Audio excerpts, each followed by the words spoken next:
মাননীয় প্রধান উপদেষ্টার আহ্বানে জাতীয় নেতৃবৃন্দের সঙ্গে দেশে বিরাজমান রাজনৈতিক পরিস্থিতির উপরে গুরুত্বপূর্ণ মত বিনিময় অনুষ্ঠিত হয়েছে।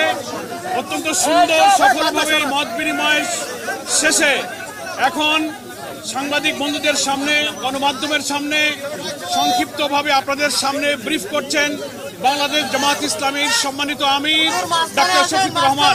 মেহরবানি করে আপনারা একটু নীরব থাকবেন, ব্রিফিংটা যাতে সুন্দর পরিবেশে হতে পারে।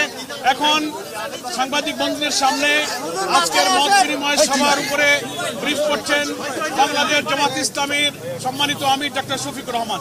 আসসালামু আলাইকুম ওয়া রাহমাতুল্লাহ। আপনাদের সবাইকে আজকের এই ব্রিফিংকে স্বাগত জানিয়ে আমি সংক্ষেপে দুটি কথা বলতে চাই। আপনারা কালকে সকল গণমাধ্যম এই সংবাদ পরিবেশন করেছিলেন যে মাননীয় প্রধান উপদেষ্টা আজকে সমস্ত দলের জাতীয় নেতৃবৃন্দকে এখানে আহ্বান জানিয়েছিলেন। আমরা সেখানে এসেছিলাম।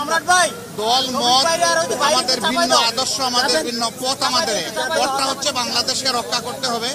এই সব উঠে উঠে দেশ আমাদের সবার, শুধু রাজনৈতিক দল না, আমাদের সকলের, জনগণের একটা বিশেষ অংশ আপনারাও, এবং আপনাদের ভূমিকাও কিন্তু গত আন্দোলনে কারো কারো না থাকতে পারে, কিন্তু নির্বিশেষে অনেক সহায়ক ছিল।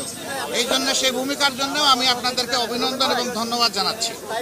আগামীর বাংলাদেশ গঠনে পথে পথে আমরা বিভিন্ন অন্তরায় দেখতে পাচ্ছি, বিশেষ করে পার্শ্ববর্তী দেশ, তারা আমাদের প্রতিবেশী। আমরা তাদের সাথে সৎ প্রতিবেশী সুলভ সম্পর্ক চাই, কিন্তু সাম্প্রতিক কিছু ভূমিকা ছিল অত্যন্ত উস্কানিমূলক, অসহিষ্ণু, অগ্রহণযোগ্য। আপনারা এটা দেখেছেন। মিথ্যা তথ্যের উপর নির্ভর করে বাংলাদেশকে কলুষিত করার জন্য, এই সরকার এবং জনগণকে ব্যর্থ করার জন্য তারা দুনিয়ার বিভিন্ন জায়গায় অপপ্রয়াস চালাচ্ছেন এবং অপপ্রচার চালাচ্ছেন। আমরা এগুলার নিন্দা জানিয়েছি সকলে সম্মিলিতভাবে। আমরা একটা জায়গায় সবাই আমরা একমত হয়েছি যে আমাদের স্বাধীনতা সার্বভৌমত্বের ব্যাপারে কোনো ছাড় নয়।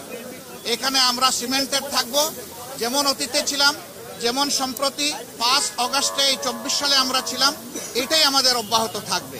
এখানে পরামর্শ এসেছে রাজনৈতিক শীর্ষ নেতৃবৃন্দের সাথে, যেমন মত বিনিময় হয়েছে, ছাত্র সংগঠনগুলোর সাথে হবে, বিভিন্ন ধর্মীয় সম্প্রদায়ের সাথে হবে, আপনাদের সাথে হবে। আমরা সেই প্রস্তাব রেখে এসেছি এবং আমরা আশা করছি আপনাদের সাথেও মত বিনিময় হবে। এই সমস্ত অংশীজনদের সাথে মত বিনিময়ের পরে একটা জাতীয় ঘোষণা আসবে সরকারের পক্ষ থেকে। আমরা সেই ঘোষণার অপেক্ষায় থাকব এবং এই ক্ষেত্রে আমাদের যার যা প্রয়োজনীয় পরামর্শ আমরা সেটা দিয়ে সরকারকে সহযোগিতা করব। আরেকটি বিষয় আমরা অত্যন্ত ক্লিয়ারলি আমরা জানিয়ে দিয়েছি, এক্সট্রিমিজম বা চরমপন্থা যে দিক থেকেই আসুক আমরা তাকে ঘৃণা করি। এটাকে আমরা কোনো অবস্থায় প্রশ্রয় দিব না এবং মেনে নেব না।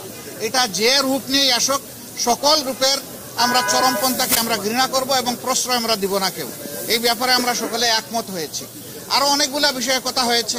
আমাদের দেশের ভাবমূর্তি নষ্ট যারা করছে তাদেরকে বুঝানো যে তোমরা আমাদের প্রতিবেশী, আমরা যদি ভালো থাকি তোমরাও ভালো থাকবা, আমরা ভালো না থাকলে তোমরা ভালো থাকবা কেমনে। এই বিষয়গুলো তো আসবে, অবভিয়াসলি আসবে।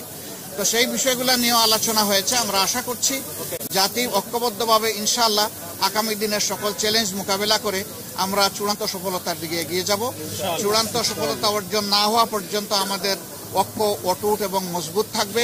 চূড়ান্ত সফলতা এসে যাওয়ার পরেও প্রিয় দেশের জন্য আমরা ঐক্যবদ্ধ থাকবো। আপনাদের সকলকে ধন্যবাদ। আসসালামু আলাইকুম। নির্বাচন নিয়ে ছোটখাটো কথা হলো, এটা নিয়ে কোনো কনসেনসাস হয় নাই বা ব্যাপকভাবে কোনো আলোচনা হয় না। থ্যাংক ইউ আপনাদের সকলকে। সবাইকে ধন্যবাদ। ভালো থাকুন সবাই। আরো দেখা হবে ইনশাআল্লাহ, আরো কথা হবে।